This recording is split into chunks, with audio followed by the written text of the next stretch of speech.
Magandang araw mga kaibigan.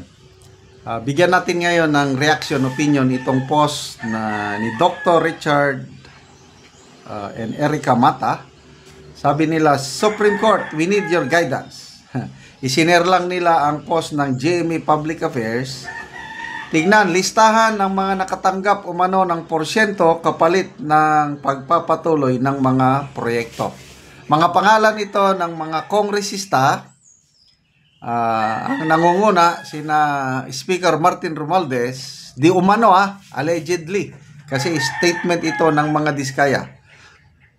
Nakakatanggap 25% sa taas, para sa taas. It's an open secret daw, sabi ng mga Diskaya, na kung sinabing para sa taas, para kay Speaker Romualdez and Congressman Saldico. So ito yung mga listahan. Basahin natin. Okay, Saldico, Speaker Martin Romualdez, Congressman Antonieta Iodela,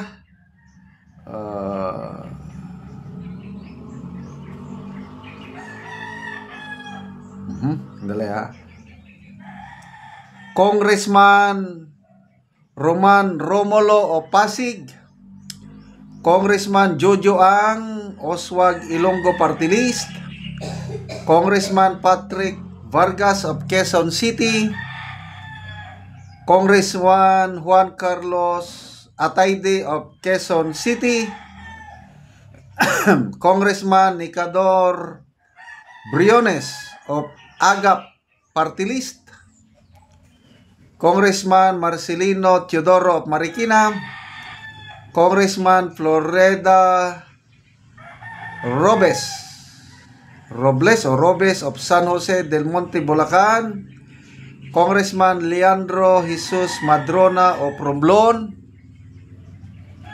Congressman Benjamin Agarao Jr., Congressman Florencio Gabriel Noel of Anwaray Party List, Congressman Leode Tariela, Congressman Renante Arrogancia of Quezon, Congressman Marvin Rilla of Quezon City, Congressman Chodorico Haresco Jr. of Aklan, Congressman Antonieta Iodelia of Zamboanga, Sibugay, Congressman Dean Asistio of Caloocan, Congressman Marivic Pilar of Quezon City. Yan, yung mga kongresista. Ang mga iba pa, ito, Terence Calatrava, former Undersecretary of the Office of the Presidential Assistant for Visayas of the Philippines. Office of the President to, And then DPWH Regional Director Eduardo Berhilio of Region 5. Ito yung pinangalanan, in example ng mga Diskaya na binigyan nila ng halos 30 million. Yun na po yung 25% na para sa taas. Kaya lang, natakot, ibinalik. So, nire-require ngayon yung driver ng regional director na mag-appear next hearing. Tapos, yung mga cellphone conversation. Ang regional director na ito, ano ito? Regional Director Eduardo Berhilio, nag-deny. Wala daw siyang natatanggap. Kaya lang, may mga recorded cellphone conversation niya with Curly Diskaya, wala siyang lusot. So, there is no perfect crime talaga. Regional Director. Director Ramon Ariola, the third of Unified Project Management Office. District Engineer Henry Alcantara, Bulacan, 1st District. Undersecretary Robert Bernardo, ito yung napabalita na mayaman. At I think sinibak na ata ito. District Engineer Aristotle Ramos of Metro Manila, 1st District. District Engineer Manny Bulusan, North District Engineer. District Engineer Edgardo Pingol, Bulacan. District Engineer Michael Rosaria, Quezon, 2nd District. So, yun po ang mga listahan. At kanina, parang maaliwalas na ang mukha ng mag-asawa habang binabasa nila ang kanilang sworn statement. At least, they were set free. Binila, maiipit naman lang kami, damay-damay na. So, hintayin natin ngayon. Ano ang response ng mga kongresista? Well, nakikita ko na todo deny. Deny to the death. Wala kaming tinatanggap. Wala yan. But tayo, taong bayan, bahala na tayong humusga. So, ang lumalabas ngayon, based sa mga naririnig kong statements sa social media, from Mayor Magalong, Senator Lacson, sa media sino to? Karen Davila, mayroong triangle o trinity. Ang mastermind, mga politiko, then dito sa baba, nandyan, collusion ng district o DPWH official at saka mga kontraktor.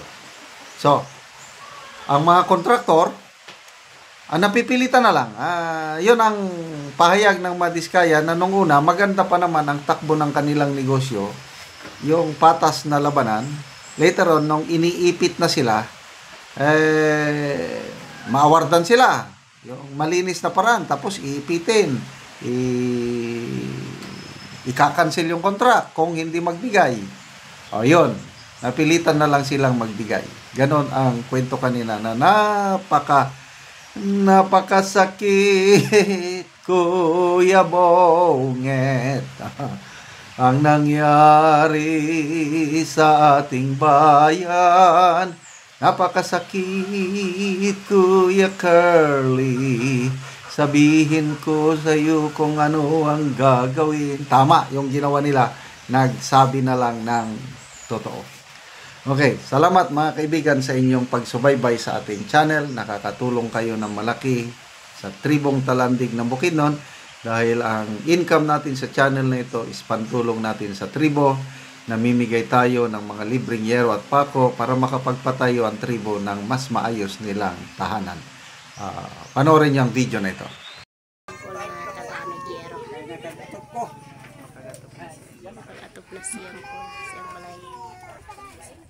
Nani kada ko sa buslot na balay ni Angkol sa tagaan na Moguero. So mga dagko na gid kayo ang buslot.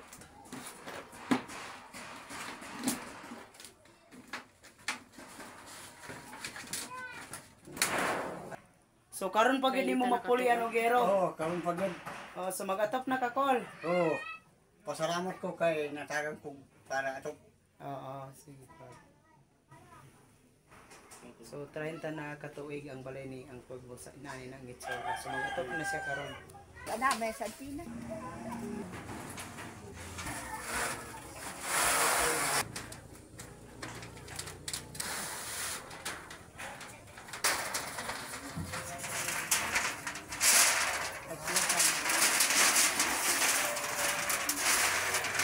Ora, kaawa.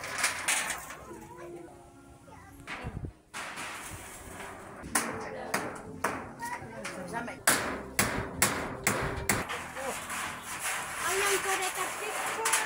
So nagpasalamat si tatay kay Salamat nakatop sa na gid siya. Ginoo, inom sa barat. Uy, sa kana yang ngay abo ba? Oo. Sa nagtabang ng Moguero. Kapal da man. Uy, andam ka danggaw. Karon naman na gid ang balay ni Auntie Og ni tatay.